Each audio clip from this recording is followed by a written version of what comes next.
안녕하세요. 부동산에서 근무하고 있는 30대 여자입니다. 작년에 한창 인터넷에서나 TV에서나 많이 쓰였던 단어 중 하나가 가스라이팅인 것 같아요. 가스등이라는 희곡에서 유래한 단어인데 사람의 심리를 교묘하게 이용해서 자신을 의심하게 하고 고립시키고 끝내 의지하게 만드는 음침한 수법을 일컫는 말이죠. 이 수법의 비열함과 잔인함보다 더 충격적인 건 가스라이팅은 대개 가까운 사람에게서 당하는 경우가 많다는 겁니다. 처음에는 내게 소중하고 나를 소중하게 생각했던 사람이 나를 위해서 해준 말이 사실은 나를 조종하기 위해 마치 천천히 스며드는 이슬비와도 같이 나를 교묘하게 속였다는 걸 알게 됐을 때 충격은 이루 말할 수 없을 정도로 비참하겠죠. 그냥 평범한 사람들 전부가 가스라이팅의 피해자가 되는 건 아니고 상황이 어렵거나 정신적으로 약해져 있는 사람들이 음침한 가해자들의 표적이 되기 쉽다니 평소에 건강을 위해서 몸을 단련하는 것처럼 정신 또한 꾸준한 케어와 단련이 필수적으로 필요하다는 생각이 듭니다. 저는 학생 때부터 몸 관리만큼이나 정신 건강 관리도 꽤 철저히 한 편이었어요. 중학교 때부터 고등학교 때까지 육상선수로 활동을 해서 학교에 있는 시간 외에는 운동장에서 발바닥이 닳도록 달리며 연습을 한 것처럼 경기할 때 최상의 상태를 유지하고 한 채의 흔들림 없기 위해 마인드 컨트롤도 철저히 할 수밖에 없었죠. 대부분의 사람들은 운동선수에게 가장 중요한 건 몸 관리라고 하지만 저는 치열한 경쟁의 중압감을 이겨내는 건 정신력이라고 생각했어요. 물론 그 정신력도 충분한 연습에서 나오는 자신감으로 유지가 되는 것이기에 뭐가 더 중요하다 할 수 없이 서로 비례하게 연결되어 있지만은요.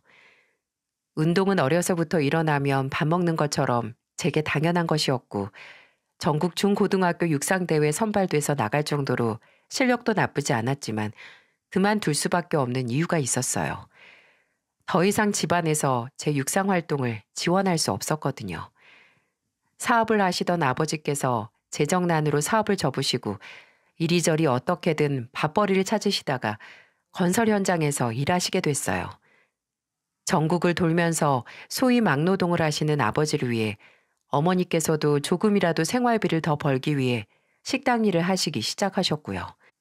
그러니 마음 편하게 뜀박질을 하면서 학교에 다닐 수 없었습니다. 맨몸 운동처럼 보이지만 그 당시 학교에서 트레이닝 받는 거 외에 수업료라든지 꽤 돈이 들었거든요. 한때는 내 자존심이고 제 정체성이었던 운동이지만 그래도 내 가족보다 중요하지 않아서 미련 없이 떠날 수 있었어요. 다행히 학교 성적도 나쁘지 않아서 고등학교 2학년 때부터 바짝 공부해서 서울에 있는 대학교에 들어갈 수 있었고요. 하지만 운동을 제 인생에서 완전히 놓은 건 아니었어요. 대학에 다닐 때나 취업 활동을 할 때도 수영이나 헬스장 정도는 다녔고 예전에는 이악 물고 전문적으로 배우던 걸 취미 활동으로 옮기게 된 거죠. 요가도 필라테스도 클라이밍도 서핑도 다 해봤지만 제가 정착한 건 바로 볼링이었어요. 원체 운동하면서 자란 승부욕이 나이를 먹어서도 사라지지 않았고 또 평생 개인전 운동만 하다 보니까 팀전으로 하는 운동이 끌리더라고요. 20대 중반에 처음 대학교 동기 추천으로 볼링 동호회에 들어갔다가 정착을 하게 됐죠. 볼링은 제가 치열하게 현재를 살면서 잊어버렸던 운동으로서 얻을 수 있는 긍정적인 효과를 다시 되찾아줬어요. 아, 그리고 공을 굴리면서 지금의 남편도 만날 수 있었고요.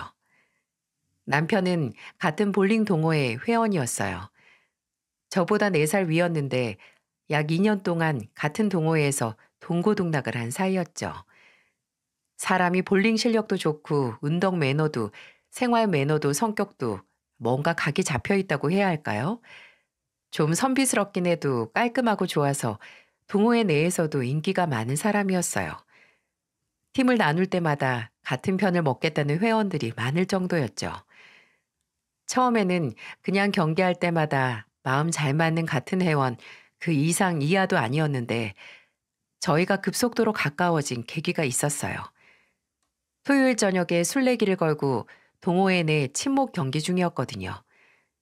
한참 보너스 점수 결정을 위해서 추가 투구 기회를 얻었는데 뒤에 앉아있던 회원이 의자에 놨던 제 휴대폰이 계속해서 울린다고 하는 겁니다. 여보세요? 네, 안녕하세요. 혹시 강채연 씨 휴대폰 맞으신가요? 맞는데 누구세요? 저는 119 구급대원인데요. 정희순 씨께서 지금 교통사고가 나셔서 네? 엄마가 교통사고가 났다고요? 보호자분 일단 진정하시고요. 다행히 환자분께서 지금 의식은 있으세요. 근데 따님께 연락을 해달라고 부탁을 하셔서 전화 드렸어요. 여기 주소 말씀해 드릴 테니까 029 나발이고 어머니께서 식당에서 퇴근 후 집으로 돌아오시다가 교통사고를 당했다는 연락을 듣고 그대로 들고 있던 공을 놓쳐버리고 말았죠. 제 상태를 보고 무슨 일이냐고 묻는 회원들에게 제대로 말도 못하고 휴대폰만 들고 볼링장을 빠져나왔어요. 그리고 그때 저를 따라 나온 게 남편이었습니다.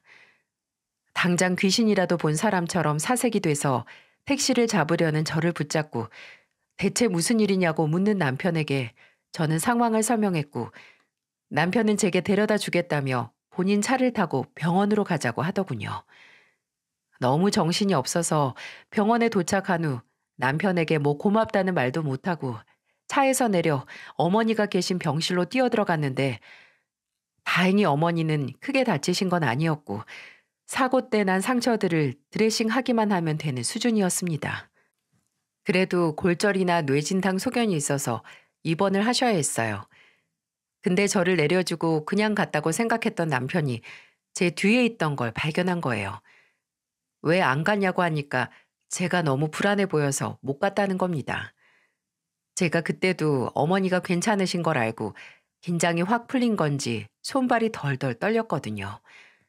남편은 그런 제 옆에서 담당 의사와 상담하는 걸 같이 들어주고 입원 절차까지 도와주더군요.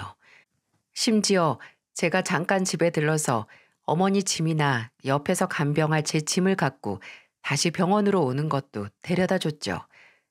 그때 감이 오더라고요. 뭔가 진짜 같은 동호회 회원으로서 호의를 베푼 게 아니라 제게 호감이 있다는 게 느껴졌어요.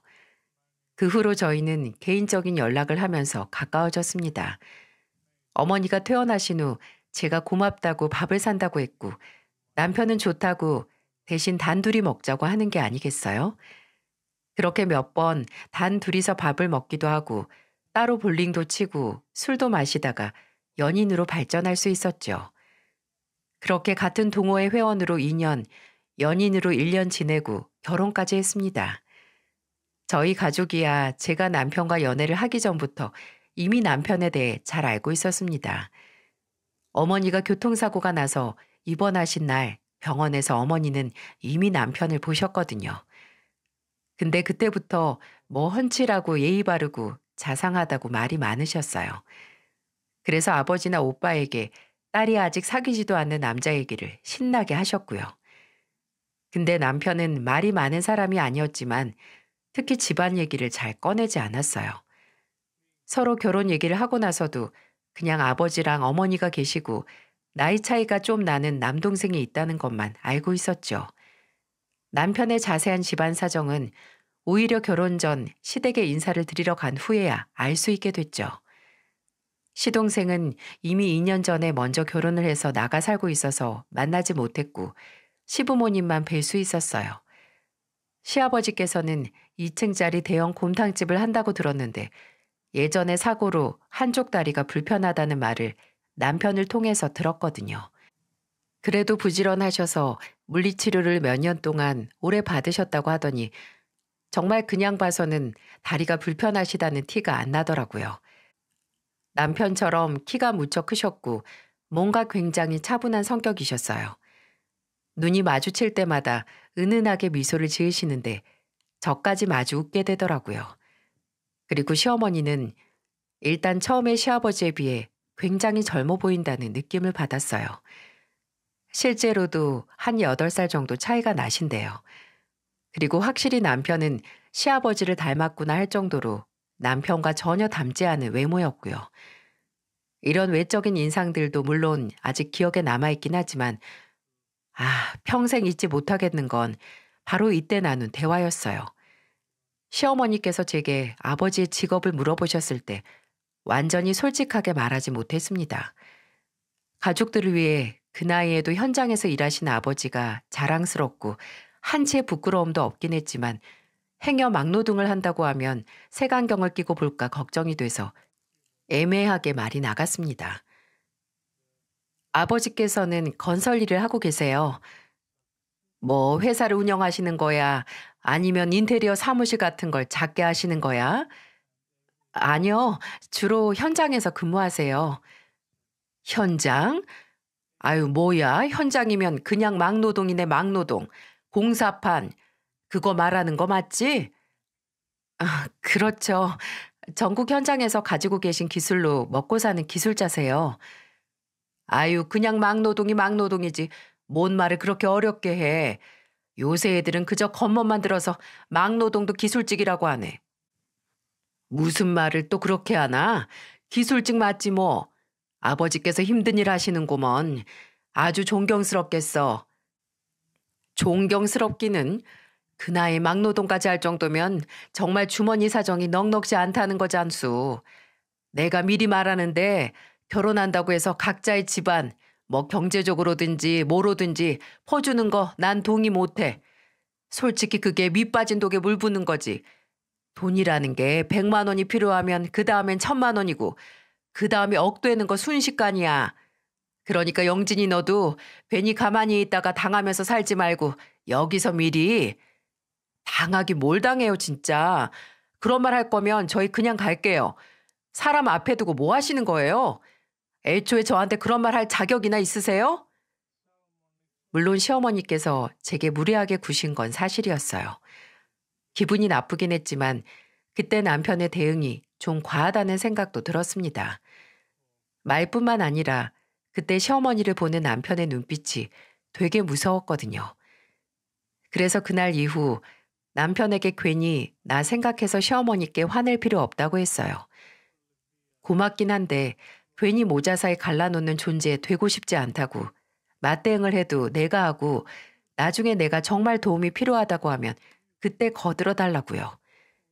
근데 제 말에 어딘지 착잡한 얼굴의 남편이 한 대답은 전혀 상상도 못한 말이었습니다.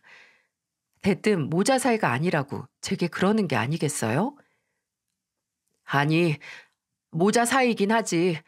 근데 어디서부터 설명을 해야 할지 모르겠다. 원래는 이것보다 훨씬 전에 말하려고 했는데 엄두가 안 나서 어머니랑 나랑 피 한 방울 안 섞였어.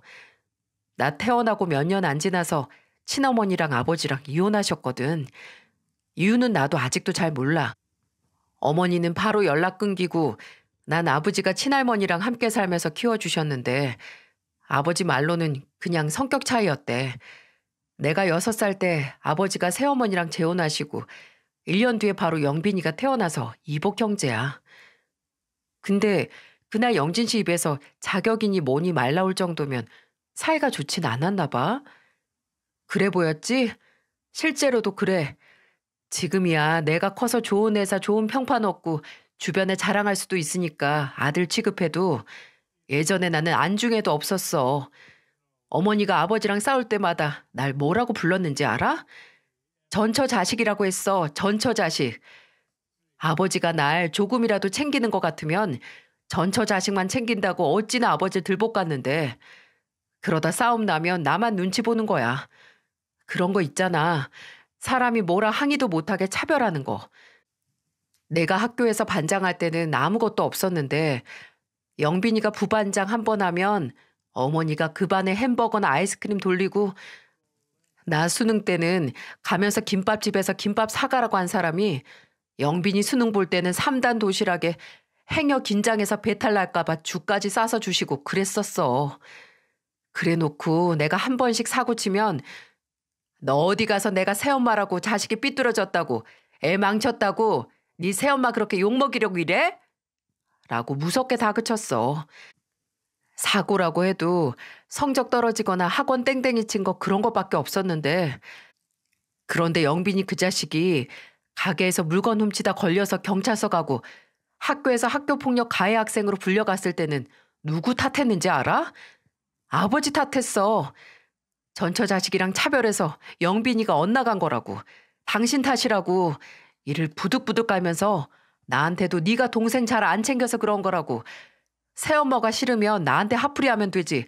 불쌍한 동생은 왜 부자가 편먹고 따돌리냐고. 진짜 난리 많이 부렸지.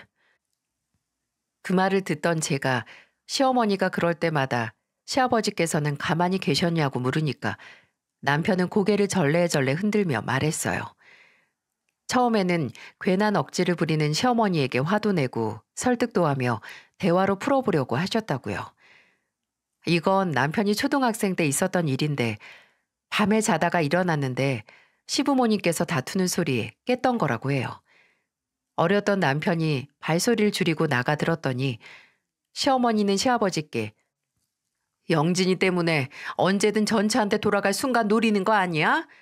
전처랑 전처 아들이랑 다시 합쳐서 살려는 거 내가 모를 줄 아냐고? 라고 따지고 있었다고 해요.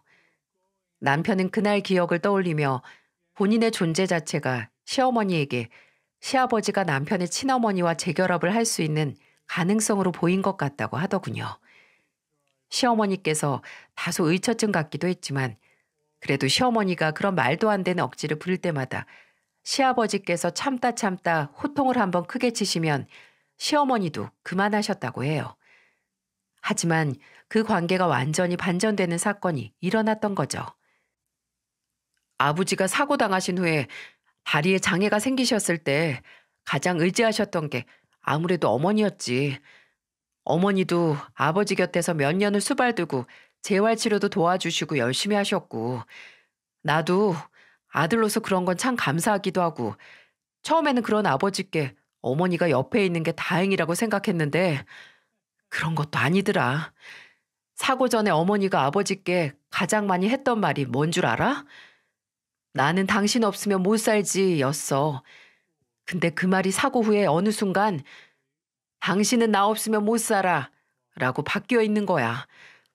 아버지 밥 차려주시면서도 그 소리 하시고 리모컨 하나를 건네주면서도 그 소리 하셨어. 당신이 나 없으면 어떻게 사냐고. 다른 여편 애들 같았으면 다리 병신된 남편 두고 벌써 도망갔다는 소리까지 우리 앞에서 스스럼 없이 하는 거야. 근데 그 말보다 더 비참하고 충격적인 게 바로 그 말을 듣고도 그냥 웃으면서 고개만 끄덕인 아버지셨어. 아버지도 그 말을 받아들이시더라고. 고마워서 그런지 미안해서 그런지 모르겠지만 사고 후로는 아버지도 그냥 어머니 꼭두각시고 허수아비야. 아무런 결정권도 발언권도 없이 영빈이 그놈 지금 하는 술집 사업 자금도 아버지 사고 나고 몇 년 후에 어머니가 아버지 구워 삶아서 가게 열라고 돈 준 거야. 나 취업하고 독립할 때 오피스텔 전세금도 모른 척한 사람이 지 친아들 가게 한다니까 바로 아버지한테 달려가서 그 돈 받아낸 거지. 확실히 제가 간 날도 비슷한 느낌을 받긴 했어요. 시어머니가 무슨 말만 하면 시아버지께서는 그냥 옆에서 고개만 끄덕이고 계셨거든요. 물론 정말 상식 이하의 무례한 말을 하면 옆에서 제지를 하긴 하셨어도 누가 이 집에서 더 힘을 갖고 있는지 알 수 있었습니다. 근데 시어머니가 그 힘을 얻게 된 가정을 듣게 되니 남편과 시아버지가 안타깝게 느껴지더라고요. 그리고 그 힘의 차이를 저도 곧 느낄 수 있었어요. 시부모님께서 저희 결혼할 때 결혼 자금으로 5천만 원을 도와주셨어요. 5천만 원 정말 큰 돈이죠. 정말 감사했고요. 근데 그걸 받고 남편이 한 말을 듣는 순간 마냥 그 돈을 받고 좋아할 수 없는 묘한 감정에 사로잡혔죠. 둘째 아들은 바로 4억 만들어주더니 장남은 5천이야? 물가는 올랐는데 결혼자금 도와주시는 건 대폭 하락했네.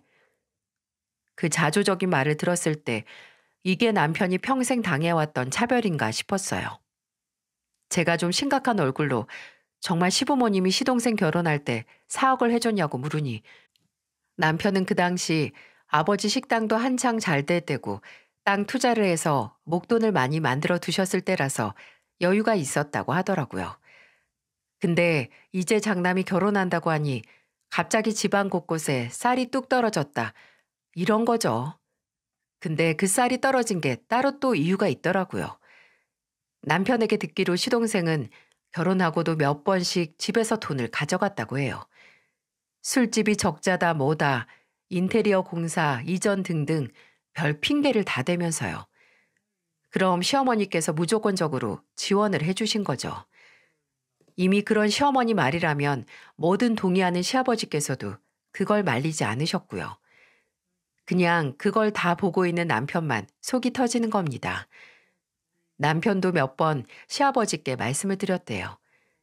심지어 저희가 결혼을 하고 나서도 동서가 둘째를 낳고 나서 시동생이 산후조리원 비용을 시어머니께 달라고 했을 때도 남편이 그걸 왜 어머니께 바라냐, 돈 벌면 알아서 하라고 했고요. 근데 오히려 시아버지께서 그런 남편을 말리셨어요. 나중에 따로 말씀하시기로는 이 정도는 아버지가 해줄 수 있다. 그래도 영빈이 엄마가 아버지 힘들 때 얼마나 힘이 많이 됐냐. 이런 건 그냥 좀 넘어가자. 라고 남편을 달랬고요. 이런 차별의 영향은 물론 제게도 넘어왔는데요. 저는 주로 동서와의 문제로 머리가 아팠죠. 종종 시댁에 온 가족이 모일 때면 일단 시어머니는 동서와 바짝 붙어서 제가 모르는 말만 주구장창 하셨어요. 아, 그러고 보니 선영이 결혼한다더라. 올해 안에는 한다던데. 어머, 올해가 얼마나 남았다고. 제가 보기엔 애 생겨서 급하게 하는 것 같아요. 안 그러면 그렇게 싸우고 헤어지다가 갑자기 이렇게 한다고요? 저기 어머님, 선영이가 누구예요? 아유, 넌 지금까지 뭘 들었니? 내 동창 딸이야, 딸. 아니, 저한테 말을 해줬어야 제가 알아듣던지 하죠. 일단 결혼 초반에 시댁에 가면 항상 이런 패턴으로 대화를 해야 했어요. 시어머니와 동서가 제가 알아듣지도 못하는 대화를 설명도 없이 마구 해나가다가 제가 누가 누군지 무슨 일인지 물으면 두 사람 중 하나가 아주 귀찮다는 표정을 짓고 불친절하게 아주 최소한의 정보만 공유해 주는 거죠. 간단하게 말해 저를 따돌린 겁니다. 그걸 초반에 몇 번 겪고 나니 굳이 저 두 사람 사이에 끼고 싶지 않더라고요. 그럴 필요도 없었고요. 그래서 나중에는 그냥 입을 닫고 잘 듣지도 않았어요. 그러다가 한 번은 시어머니가 묵묵히 밥을 먹는 절 보고 그러시는 거예요. 그런데 채연이 너는 가만 보면 참 말이 없다. 말재주가 없는 게 뭐 잘못은 아니다만 같이 있는 사람들이 꽤나 너 때문에 눈치 좀 보겠어. 맨날 조개 마냥 입을 꾹 다물고 있으니까. 제가 원해서 입을 다물고 있는 것도 아닌데 억울했죠. 어이없기도 했고요. 그래서 어깨를 으쓱거리면서 말했어요. 뒷담화도 어느 정도 배경 지식이 있어야 할 수 있는데 저는 없어서 그냥 있었죠 뭐. 그냥 어머님이랑 동서가 신나게 남 얘기하는 거 듣기만 해도 재밌어요. 아유, 우리가 언제 남 얘기를 하고 험담을 해. 그냥 사는 얘기하는 거지. 아, 그래요? 전 처음 알았어요. 그냥 두 분이 비슷한 취미가 있네 했죠. 저는 남 얘기하는 게 영 제 취미가 아니라서. 그게 제가 결혼하고 한 3년 뒤인가 했는데 그 후로는 그 취미를 제 앞에서 안 하고 뒤에서 하더라고요. 아마 둘이서 근황보고를 하던 주변 사람들의 저도 포함이 된 거겠죠. 근데 그러든지 말든 상관없었어요. 어차피 저도 끼어들고 싶은 생각이 없었고 뒤에서 뭐라 한들 저한테는 영향을 미치지 못했으니까요. 오히려 제가 진짜 듣기 싫었던 건 따로 있었어요. 바로 시어머니가 제 딸을 볼 때마다 하는 소리가 무진장 거슬렸거든요. 남편과 저는 결혼하고 2년 뒤에 아주 예쁜 딸을 낳았는데 첫 딸은 아빠 닮는다고 남편과 아주 붕어빵이었어요. 친한 친구들은 남편 혼자 낳는 거 아니냐며 저를 놀렸고 어쩔 때는 딸 얼굴에 제 얼굴이 안 보여서 아쉬울 정도였죠. 그래도 내가 정말 사랑하는 사람을 닮은 딸을 볼 때마다 애틋해지는 마음은 날이 갈수록 커져갔습니다. 근데 시어머니는 제 딸이 어린 시절 남편을 닮았다는 이유로 불만이 있었나 봐요. 멀래도 막 태어난 손녀를 보자마자 어머 이거 완전 지 아빠 얼굴 똑 닮았네. 아유 소름 끼칠 정도야. 라는 막말을 하더니 딸이 3살이 됐을 때쯤 정말 남편 어린 시절 사진과 딸의 사진이 옷이나 머리 스타일을 빼면 구분이 안 갈 정도가 되자 더 심하게 말을 하시더라고요. 일단 제 딸은 무슨 핑계를 대서라도 봐주려고 하지 않으셨어요. 심지어 한 번은 제가 좀 심각한 독감에 걸리고 남편이 빠질 수 없는 출장 일정이 잡혔을 때 멀리 있는 친정보다 가까운 시댁의 도움을 받을 수 있지 않을까 싶어서 연락을 드려봤거든요. 근데 시어머니가 뭐라고 하면서 거절했는지 아세요? 어머, 난 싫다 얘. 시영이 그 기집애 어린애가 영진이 어렸을 때랑 똑같이 숫기도 없고 까다로워서 보기도 어렵고 안 그래도 오늘 내일 영빈이네 애들 자러 오기로 했는데 내가 애들 셋을 어떻게 보니? 이게 말이 되나요? 단 한 번도 제 딸과 1시간도 함께 있어 보신 적이 없는 분이 딱 한 번 부탁을 하니 하는 소리가 저거였습니다.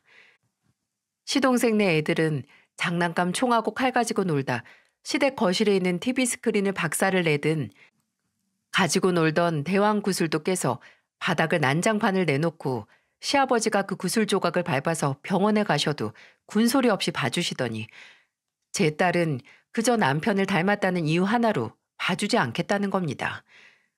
그래요. 봐주기 싫으시면 그건 시어머니 마음이고 선택이니 제가 뭐 할 게 아니죠. 도와주시면 감사한 거고 안 도와주셔도 뭐라 비난할 건 아니니까요. 근데 그럼 괜한 말이나 얹지 마시던가요. 명절에 다 같이 가족이 모인 날 제 딸보다 2살 많은 첫째 조카가 딸이 안방 침대에 누워서 동화책을 보고 있었는데 같이 놀자는 거였는지 뭔지 그 책을 뺏어서 도망갔어요. 제 딸은 당연히 쫓아가서 그 책을 도로 가져왔고요. 근데 그걸 보던 시어머니가 갑자기 혀를 끌끌 차더니 이러는 겁니다. 저거저 지 아빠 어렸을 때랑 똑같아서 욕심도 많네. 사촌 오빠를 이겨먹으려고 하고. 그걸 듣는데 진짜 뜨거운 숨이 탁 하고 터지면서 헛웃음이 나오는 겁니다. 어이가 없었죠. 그 말을 같이 들은 남편도 놀라서 얼굴을 굳혔고 한 소리를 하려는데 여기서 남편이 버럭 화를 내면 분명 시어머니는 오히려 본인이 피해자인 양 굵게 뻔하기에 남편이 목소리를 내기도 전에 제가 말했어요. 시영이는 지금 4살인데 어머님은 남편이 4살일 때 모습 못 보셨잖아요. 근데 남편이 어렸을 때 욕심이 많은지 적은지 어떻게 아세요?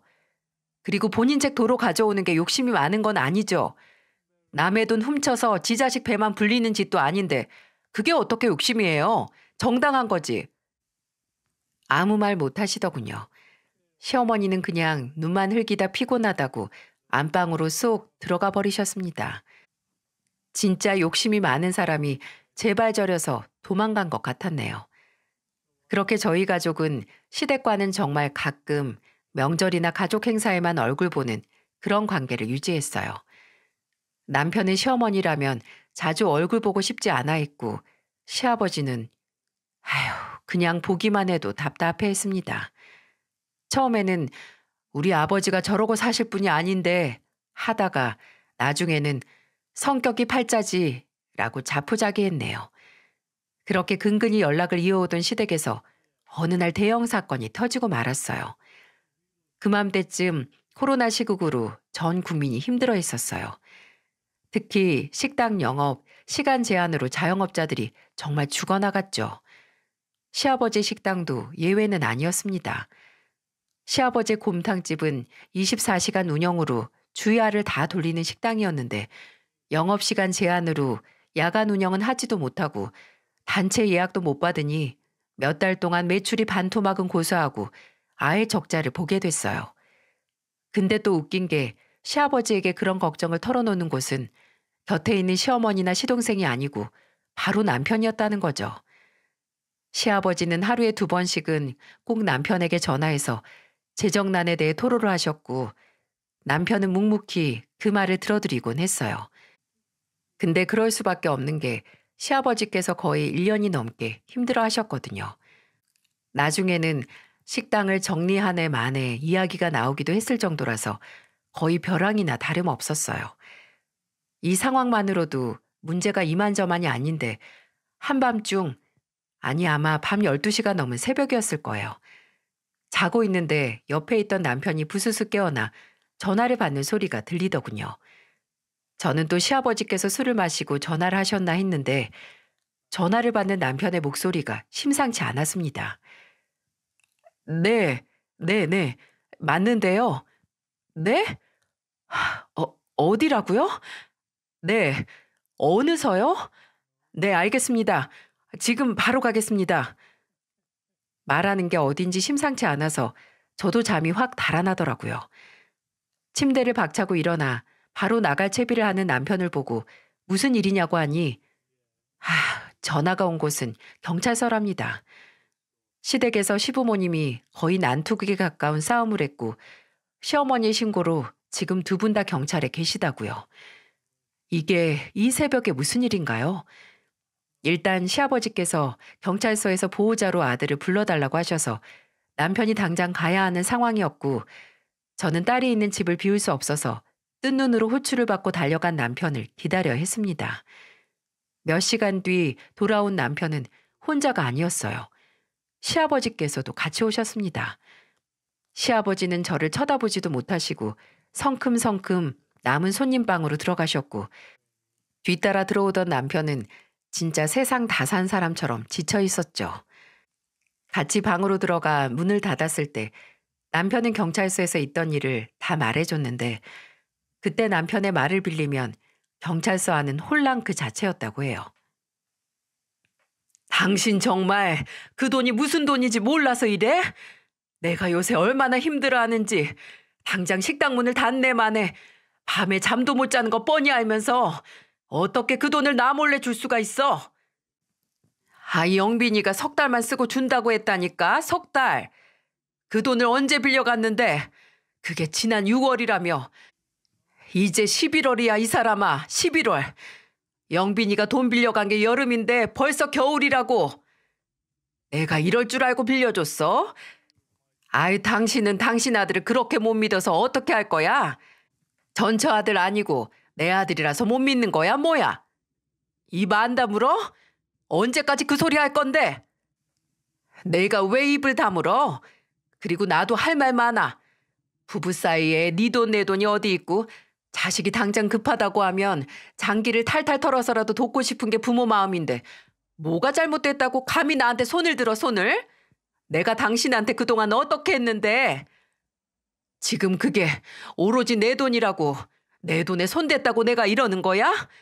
당장 식당 문 닫을지도 모르는데 당신이 나한테 이런 방구도 없이 우리 노후 자금이었던 그 돈, 그 유일한 돈을 영빈이 그놈한테 다 줘버렸고 약속한 날까지 받지도 못한 걸 내가 이제 알아서 이러는 거 아니냐고. 나도 몰랐어 나도 당신 상황 뻔히 알면서 영빈이 걔한테 빌려주기 싫었는데 걔가 뭐 분점 투자자 때문에 당장 필요하다고 하는데 어떻게 가만히 있어. 근데 이렇게 갖기로 한 날도 지나고 지엠이 연락도 안 받고 집에 찾아가도 머리카락 하나 안 보이는데 그걸 내가 어떻게 알아. 나도 몰랐단 말이야. 대충 감이 오시나요? 시부모님이 경찰서까지 갈 정도로 싸움이 난 원인은 바로 돈이었어요. 몇 달 전 시어머니께서 돈이 급하다는 시동생에게 시아버지께 상의도 없이 돈을 빌려줬고 석 달까지 갚겠다고 한 시동생에게 돈을 받지 못하고 있던 와중 그 사실을 시아버지께 들키고 만 거죠. 당장 돈 걱정 때문에 하루에 2시간도 잠을 못 주무셔서 살이 한 달 동안 5kg는 빠진 시아버지는 폭발하셨고 그게 당신 돈이냐고 우리 돈이라고 근데 아들 줄 수 있는 거 아니냐고 뻔뻔하게 나오는 시어머니의 뺨을 쳐버리신 거죠. 맞은 시어머니는 당장 고소한다고 악을 쓰며 경찰에 신고를 했고 그러다 남편까지 경찰에 호출을 받고 가버린 겁니다. 여기서 가장 충격적인 건 시동생이 시어머니에게 받아 나른 돈이 자그마치 3억이라는 거죠. 그 돈은 정말 시아버지에게 남은 노후 자금인가 동시에 망해가는 식당을 접은 뒤 다른 일이라도 시작할 수 있는 목돈이었거든요. 다음 날 남편은 회사에 가야 했기 때문에 제가 시아버지를 모시고 시댁에 갔어요. 혼자 간다고 하시는데 아무래도 걱정이 돼서 같이 간다고 했거든요. 시댁에는 당연히 시어머니가 계셨고 제 우려에 부응하는 것처럼 두 분은 눈을 마주치자마자 또다시 싸우기 시작하셨어요. 시아버지는 끝까지 본인 잘못을 인정 안 하는 시어머니께 끝내 칼을 내보이셨어요. 도저히 이제 당신이랑은 못 살겠다. 내가 뭘 하든 당신한텐 부족하고 불만이겠지. 당신한테 눈치 보여서 내 아들 영진이한테 잘 못 챙겨주고 그저 영빈이를 우선으로 했어. 재혼해서 낳은 자식 차별하냐는 소리 듣기 싫어서 나도 노력했다고. 내 딸이 이렇게 되고 나 안 떠나고 곁에서 도와주는 당신한테 고마워서 나한테서 얼마를 가져가든 나중에는 당신이 나한테 다리 병신이니 뭐니 해도 다 참았다고. 근데 이제 더 이상 이렇게 약점 잡혀서 전전긍긍하면서 사는 죄수처럼 살 수 없어. 이혼해. 서로 숨통 조이면서 사느니 이혼하자고. 이혼하면 지금보다 더 잘 살 거야? 당신 예전에는 다리 병신 돼도 돈이라도 있어서 그나마 사람 구실하면서 산 거야. 근데 이제 멀쩡한 다리도 돈도 심지어 나도 없는데 당신이 사람 구실하면서 살 수 있을 것 같아? 사람 구실할 수 없어도 좋아. 당신한테서 벗어날 수만 있으면 차라리 사람 구실 안 하고 내 조금이라도 남은 존엄성 지키면서 살겠어. 시어머니는 끝까지 당신이 나 없으면 어떻게 산다고 그래? 괜히 마음에도 없는 소리 하지 말고 먼저 사과나 해라. 그럼 받아줄게라고 끝까지 뻔뻔하게 나왔지만 시아버지는 단호하셨어요. 그 후로는 시댁에서 나오시고 저희 집에도 오지 않으셨습니다. 문 닫은 식당에 있는 방에서 지내시며 이혼 소송을 진행하셨죠. 물론 이혼 변호사나 상담 일정 이런 건 다 전화 남편이 도움을 드렸고요. 남편은 시아버지 이혼 선언을 초반에는 반겼지만 행여 이런 마음이 화가 나서 찰나로 보이는 모습이 아니길 바랐습니다. 하지만 그런 의심도 잠시였고 나중에는 시아버지를 식당에서 저희 집으로 모시면서 시아버지를 응원했어요. 시아버지 이혼 선언을 믿지 않는 사람은 딱 한 사람이었는데요. 누구겠어요? 당연히 그 인간은 나 없으면 안 된다라고 하는 시어머니였죠.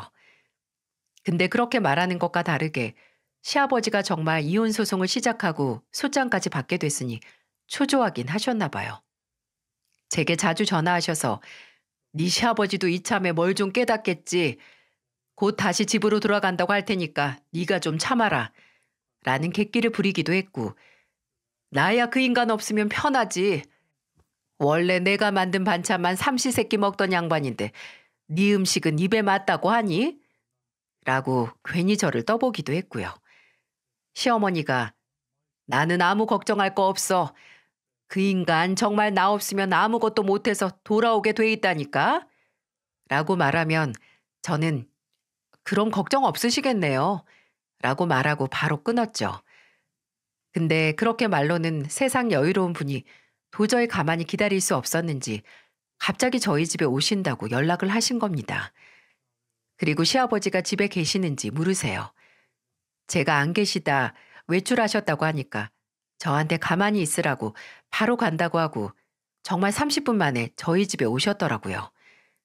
대체 무슨 일이지? 설마 시아버지와 화해하는 걸 도와달라고 하시려나 했는데 비슷하긴 했는데 그 방법이 전혀 예상했던 게 아니더라고요.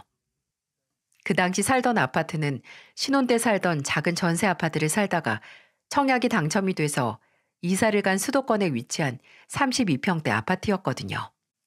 그때까지도 대출이 껴있긴 했지만 결혼 생활 6년 만에 마련한 자가였습니다. 그리고 시어머니의 목적은 바로 그 아파트와 연관이 되어 있었어요. 예, 너 이 아파트 담보로 대출 받으면 얼마나 받을 수 있니? 대출이요? 왜요? 잠시만요. 저 중요한 문자가 와서 확인 좀 할게요. 네, 말씀하세요. 아휴, 너도 알겠지만 네 시아버지가 이번에 단단히 작정을 한 것 같아. 이 나이에 부부끼리 싸움하겠다 이거지. 근데 이 나이에 정말 이혼해서 살 수도 없고 내가 평생 이겨먹고 살았으니 조금은 져줘야겠지. 네 시아버지는 단순해서 가져간 돈 바로 돌려놓으면 바로 마음 바꿀 사람이야. 그러니까 이 아파트 담보 잡아서 3억만 만들어주라. 내가 영빈이 그놈한테 돈 받으면 바로 갚을 테니까. 그 돈을 돌려놓는다고 해도 아버님은 마음 안 바꾸실 것 같은데요. 또 돌려놓는다고 해도 빌려간 서방님한테 받으셔야죠. 저희가 아니라. 아유, 얘 또 답답한 소리 하네. 내가 당장 영빈이한테 받을 수 있으면 너한테 이런 말 안 하지. 그런데 원래 이런 문제는 장남이 나서서 해결해야 하는 거야. 말이 나와서 하는 말인데 부모가 이혼 안 해 만회하는데 영진이 걔는 오히려 옆에서 부추기고 있고 그게 뭐 하는 짓이니? 걔가 원래 피해의식이니 뭐니 해서 나한테 감정이 안 좋은 건 아는데 그래도 그러는 거 아니다. 네가 걔한테 잘 말해서 3억 대출 받아서 그걸로 나랑 네 시애비 화해시키자고 말 좀 잘해봐. 이거 너희한테도 좋은 거다. 그 인간 나랑 안 살면 너희가 데리고 살아야 하는데 괜찮겠니? 나랑 평생 살아서 나 없으면 얼마나 까탈을 굴지 모르는데 원래 나 없으면 하루도 못 사는 사람이야.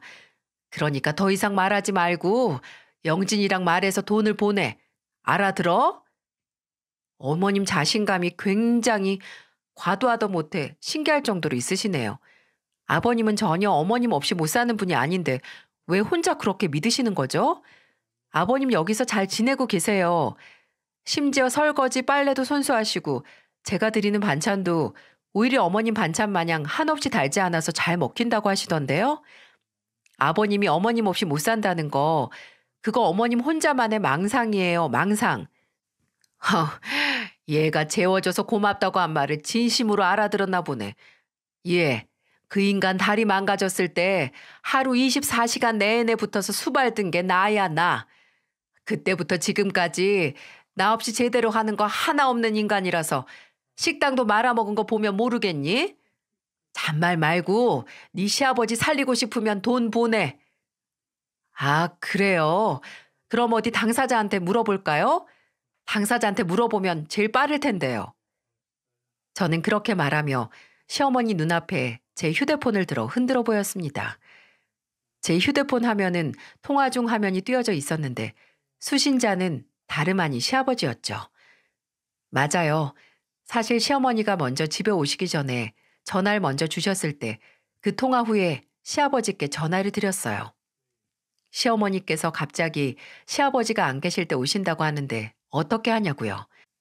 한창 고민을 하시던 시아버지는 시어머니가 와서 말을 하기 시작하면 몰래 본인에게 전화를 걸고 스피커폰으로 돌리라고 하셨어요. 어디 나 없는 자리에서 무슨 말 하는지 들어보자고요. 제가 잠깐 중요한 문자가 왔다고 시어머니께 말했을 때 문자 확인이 아닌 시아버지께 전화를 걸었던 거죠. 그리고 그때부터 계속 시아버지는 휴대폰 너머로 시어머니와 제가 나눈 대화를 하나도 빠짐없이 다 들을 수 있었던 겁니다. 시어머니는 제 휴대폰 화면에 뜨는 시아버지라는 단어와 그 아래 뜨는 통화 시간을 눈으로 쓱 훑으신 것 같았어요. 한순간 사색이 됐고 이제 와서 입모양으로 뻐끔거리며 너 뭐 하는 거야? 라고 하시는 겁니다. 저는 그 모습을 보고 코웃음을 치며 더 큰 목소리로 말했어요. 어머님, 어차피 다 들킨 마당에 소리내서 말씀하세요. 통화 중인 시아버지 따돌리지 마시고요. 아버님, 어떻게 생각하세요? 어머님이 3억만 있으면 아버님 마음 돌릴 수 있다고 하시는데. 택도 없다고 전해라. 30억을 가져와도 그 여편네랑 다시 안 사니까 괜히 너한테 가서 구걸하지 말라고 그 시간에 영빈이 그놈이나 찾아서 빌려준 돈 돌려받으라고 해. 그리고 애초에 그 3억은 내가 마땅히 돌려받을 돈인데 어디 사람 마음 가지고 흥정이야 흥정이. 여보, 사실 이것도 영빈이가. 아, 시끄러워. 입 다물어. 어디 끝까지 사람을 돈에 이리저리 마음 흔들리는 머저리 취급을 해. 당신 똑똑히 들어. 어차피 이혼 소장은 넘어갔고 나는 이 마음 억만금을 준다고 해도 마음 바뀔 일 없어. 그럴 시간에 짐이나 싸. 이혼하면 그 집도 팔아버려야 하니까. 그리고 시아버지는 통화를 끊으셨어요. 시어머니는 아랫입술을 파르르 떨면서 저를 째려보시더니 질리지도 않는지 네가 어떻게 이럴 수 있냐고 진짜 네 불쌍한 시아버지가 나 없이 힘들게 사는 거 보고 싶냐는 헛소리를 하는 겁니다. 이러면 네 시아버지나 네 남편만 힘들다고 하는데 도저히 말이 안 통할 것 같아서 한숨을 푹 쉬며 말했어요. 어머님, 착각 좀 제발 작작하세요. 아버님은 어머님이 필요 없으시대요. 남편은 이미 옛날에 어머님에 대한 기대 접었고요. 최소한 저랑 남편, 그리고 시아버지 중에는 어머님을 필요로 하는 사람 없으니까 서방님이나 동서한테 가서 구설을 하시던 하세요. 돈 가지고 나른 인간들이 연락이 될지 모르겠지만요. 그리고 평생 영진 씨한테 전처자식이라고 구박하고 차별하시더니 이제 와서 이런 일은 장남이 해결하는 거라면서 돈 달라고 하세요? 그러시는 거 아니에요. 제발 정신 좀 차리세요. 일이 이 지경까지 온 거 다른 데서 문제 찾을 거 없이 거울만 봐도 보일 테니까 거울 보고 반성이나 하시라고요. 그리고 어머님이 시아버지한테 했던 거랑 똑같이 경찰 불러서 쫓아내기 전에 나가라고 했습니다. 시어머니는 끝까지 너 후회할 거라고 바락바락 소리를 질렀지만 이미 마음속으로 땅을 치며 후회하고 있는 사람이 누군데 저런 소리를 하나요? 그리고 이혼하면 본인은 아무 상관없고 오히려 좋다던 사람은 우습게도 이혼 판결이 난 후 시아버지가 계시는 저희 집에 오셔서 통곡을 하면서 고백을 하셨어요. 사실 제게 빌리려던 그 3억도 시아버지께 도로 돌려줄 돈이 아니었다고 말입니다. 사실 그 전에 영빈이한테 연락이 왔었는데 걔 식당 분점에 투자했던 사람들이 투자금 돌려달라고 했다고 당장 그 돈 없으면 고소당해서 진짜 징역 살지도 모른다고 했어. 여보, 나도 정말 우리 아들 살리려고 그런 거야. 나조차고 한 게 아니라 우리 아들 살리고 우리도 살라고 한 거라고. 제발 믿어줘.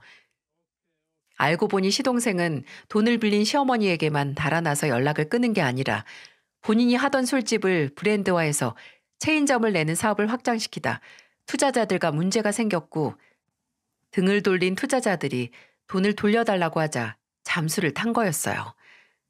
시어머니는 이혼으로 본인도 느끼는 게 많고 시아버지나 저희에게 많이 미안하다고 이혼한 건 받아들일 테니 같이 살기만 하자고 싹싹 빌기 시작했죠. 근데 그 소리를 듣고 속이 터질 순 있어도 그 사과를 받아줄 사람이 얼마나 있겠어요?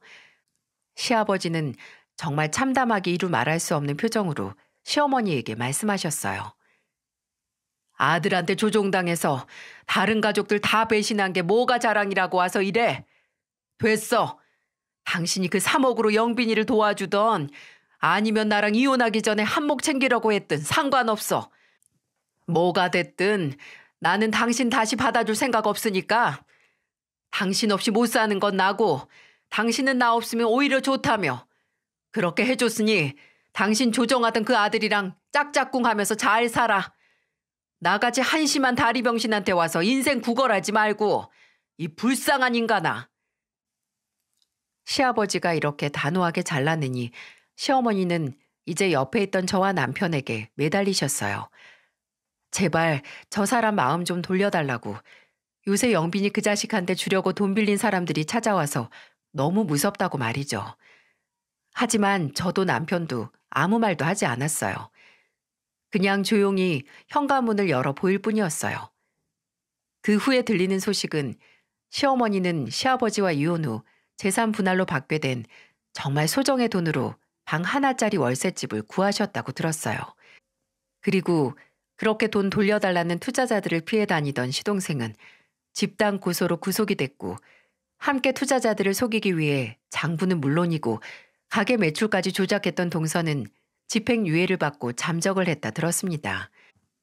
시어머니가 동서랑 연락이 안 되셨는지 제게 동서가 번호를 바꾼 거냐고 전화를 해오셨거든요. 이제 시어머니는 그렇게 소중한 친아들 옥바라지를 혼자 하게 된 겁니다. 시아버지께서는 그 후 2층짜리 식당을 정리하시고 저와 남편의 도움을 받아서 작은 규모의 곰탕집을 새로 여셨어요. 오피스 단지에 있는 정말 테이블이 8개도 채 안 되는 작은 식당이지만 시아버지는 오히려 2층짜리 건물 통째로 운영하던 것보다 마음이 놓인다고 저희에게 고맙다고 하셨어요. 그리고 하루는 저희와 식사를 하시고 반주를 드시던 와중 그런 말을 하시더라고요. 시아버지는 남편에게 그동안 시어머니의 눈치 보느라 남편의 편을 들어주지 못한 걸 사과하셨습니다. 그때는 행여 본인이 남편에게 조금이라도 더 마음을 쓰면 시어머니가 남편에게 더 못나게 굴까 걱정이 되셨다네요. 그리고 거기에 다리가 불편해진 뒤 본인을 돌봐주던 시어머니에게 싫은 소리를 못하게 됐으니 그런 한심한 모습을 보여서 정말 미안하다고 남편에게 진심을 다해 사과를 하신 겁니다. 남편은 그 말을 듣고 한동안 가만히 있었어요. 식탁 가운데를 빤히 바라보다가 몇 분 뒤 메마른 입을 열어서 말했습니다. 지난 얘기해서 뭐 하냐고요. 그냥 지금은 우리 가족이 별탈 없이 행복하기만 했으면 좋겠다네요. 그래도 이렇게 사과를 해주셔서 감사하다고 시아버지의 손을 잡더라고요. 단 한 번의 사과로 남편이 어려서부터 받아온 서운함이 바로 사라지진 않을 테지만 이 사과가 좋은 출발 지점이 됐다는 생각이 듭니다. 이제 서로에게 솔직해질 수 있다는 가능성이니까요. 앞으로는 더 이상의 오해나 실망도 없이 그저 남은 우리 가족이 서로를 챙기고 의지하면서 잘 살았으면 좋겠습니다. 2023년에는 부디 이런 사건 사고가 아닌 잔잔한 행복만이 있길 바랍니다. 그리고 여러분도 만일 마음속 나를 불편하게 만드는 일이 있다면 2023년에는 부디 그 일이 말끔히 해결되길 바랍니다. 모두들 행복하시고 늦었지만 새해 복 많이 받으세요.